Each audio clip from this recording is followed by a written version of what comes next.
Jurassic World. This is where our story begins. A scientific breakthrough without any consideration of the consequences. So nature did what it does and unleashed chaos. This time, we were deeper into the illusion of control, and the chaos brought something much worse. And for a moment, we remembered how precious life is. But time has a funny way of softening our memory of what it's like to lose control. And ambition. Ambition is a persistent thing. For the dinosaurs left behind, time was becoming immaterial. From miracles of science to assets destined for exploitation. Perhaps it's time we reflect on the true nature of nature. An endless cycle with one goal: survival. And this means that dinosaurs and humanity will have to find a way to work out their differences.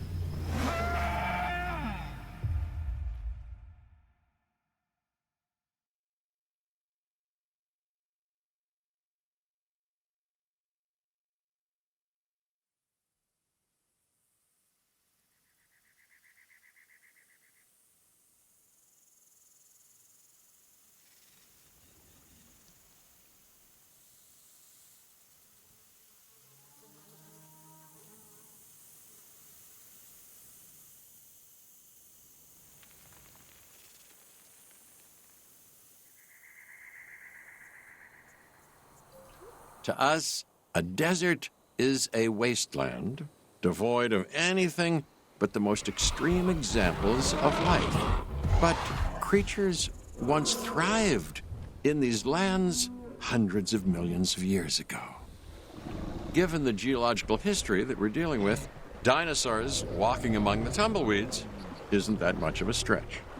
The current situation, where dinosaurs are running wild, is untenable to those in charge, well, those that think they're in charge. So we're left with a problem or an opportunity. This is where you come in. They've ignored my warnings before, but maybe this time with you, it's going to be different. I'm willing to embrace the uncertainty.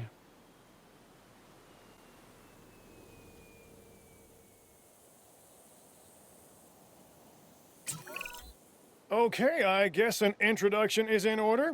I'm Cabot Finch, Assistant Director of the U.S. Department of Fish and Wildlife. I know it sounds important, because it is, but let's not get bogged down in labels and titles and organizational flowcharts. I'll make this easy. You work for me. See, nothing to it. You'll be working with the experts. This is Claire Deering and Owen Grady. And yes, we have first-hand experience with the dinosaurs. I'm the former operations manager at Jurassic World. Owen and I actually helped build the park. And unfortunately, we were there to witness its destruction. And this is Owen.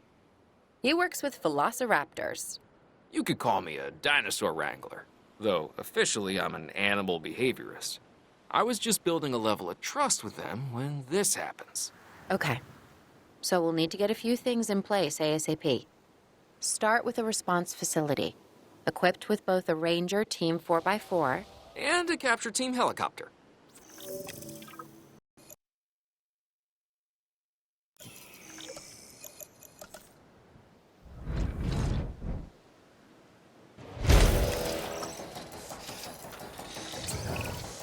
We are making excellent progress, so let's stay focused. Next step, building a backup generator. Then feeding the energy it creates to the response facility. And also make sure the building is connected to the path network. It only does us good if it's operational.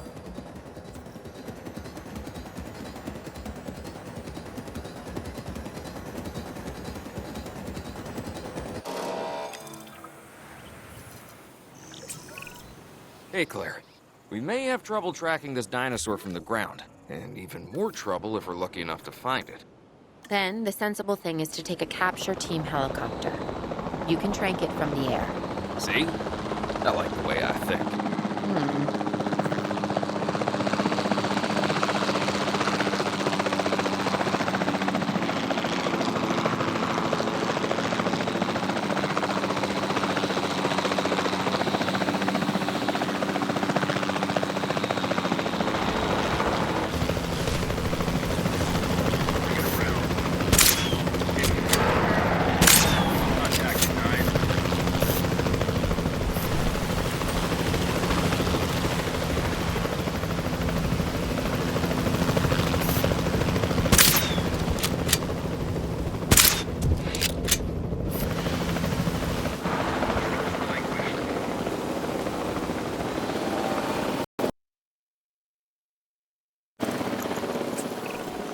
Claire, this is Owen.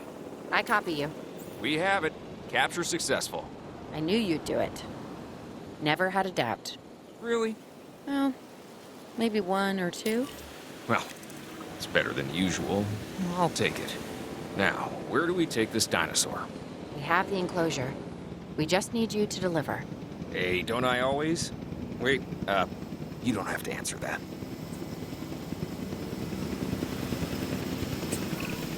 John Hammond was concerned about what would happen if dinosaurs lived in the wild. It adds a whole new level of challenge, and perhaps opportunity. Asset transportation in progress.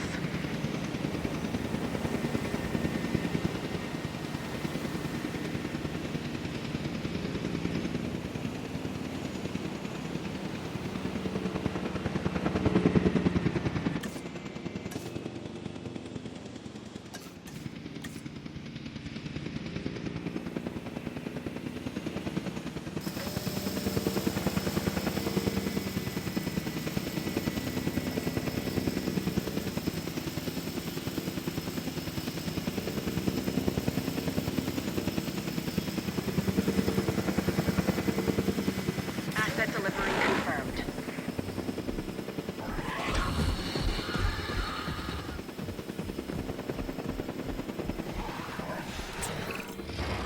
I instantly recognize this dinosaur. Kinda hard to forget once you've been trapped in a room with one. We couldn't save that baryonyx, but we can certainly help this one.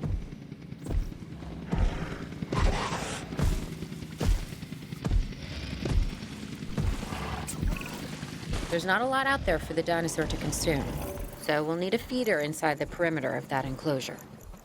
Hungry dinosaurs make me nervous. Can't disagree with you there.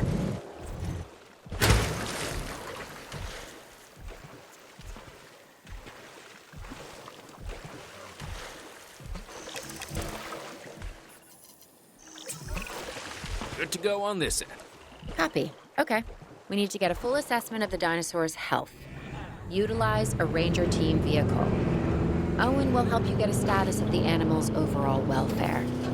Then we can plan our next move. You really need that? Plan? I mean, I've always been more of a just make it up as I go kind of guy.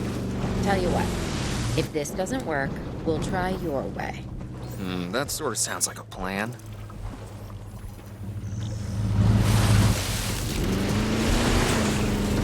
While we can't replicate what we had on the islands, we still have to do what we can to get the dinosaurs more comfortable with their current surroundings here in Arizona.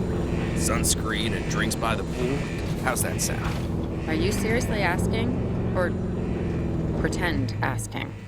Okay, Claire, how about we add some preferred terrain to their pens instead? Better?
gotta monitor these dinosaurs more closely. That means setting up a ranger post inside their enclosure.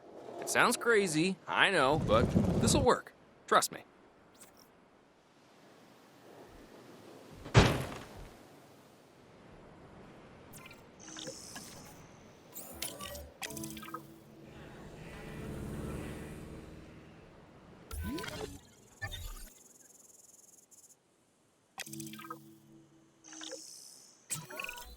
I'm getting reports of dinosaurs running freely around the facility, Claire. The reports may be accurate, but they don't paint a complete picture of our current status. Angry dinosaurs on the loose. What am I missing? They're not angry. They're simply acting on instincts. The more threatened the dinosaurs feel, the more hostile they'll become. Especially if they sense survival is at stake. But it is. Both theirs and ours. Yeah, but only we know that. Well, for now, anyway. We'll start by tranquilizing one of the dinosaurs from the helicopter, and then have a transport team bring it back to the facility. Great. Do it.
En route to pick up the asset.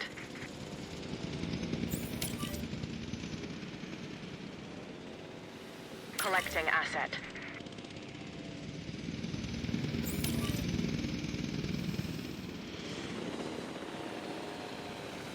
Heading to pick up the asset.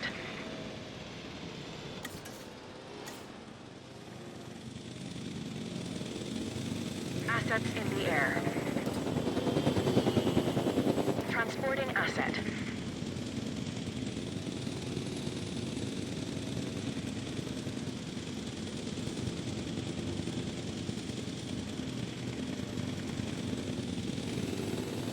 Confirming asset delivery. Delivery complete.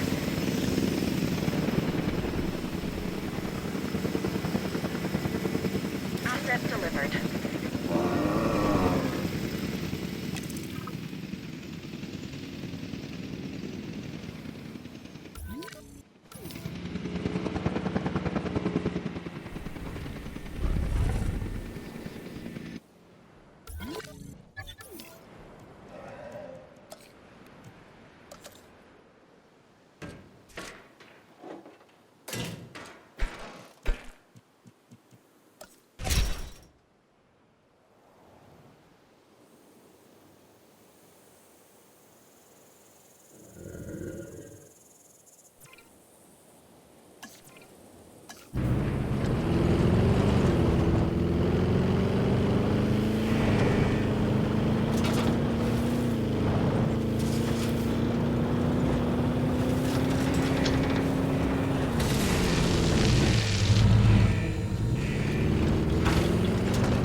status update. Check complete. Reporting asset status.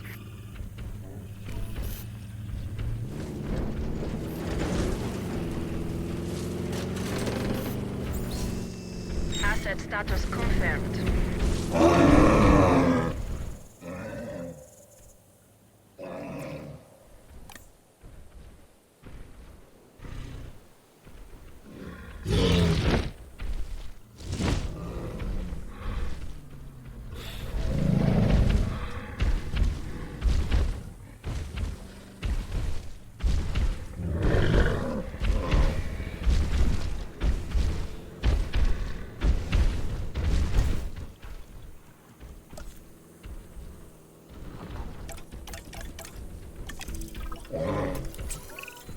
Overall, I'd say our operations are improving.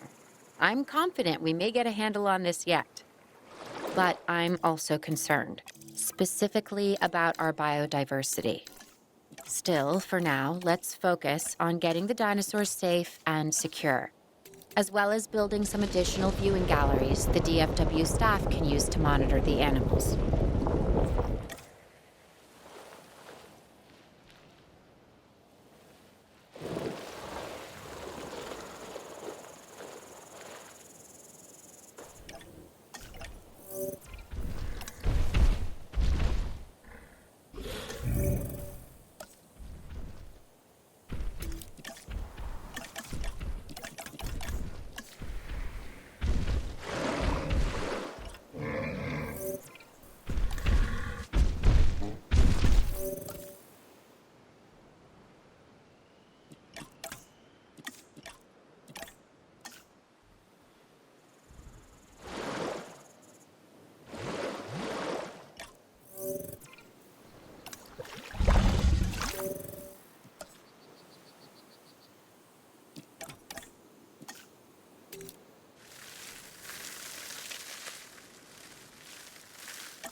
With so many of the animals running free, our priority has to be capturing as many of them as possible. We can coordinate our efforts from an expedition center. Get one built, and we'll take it from there.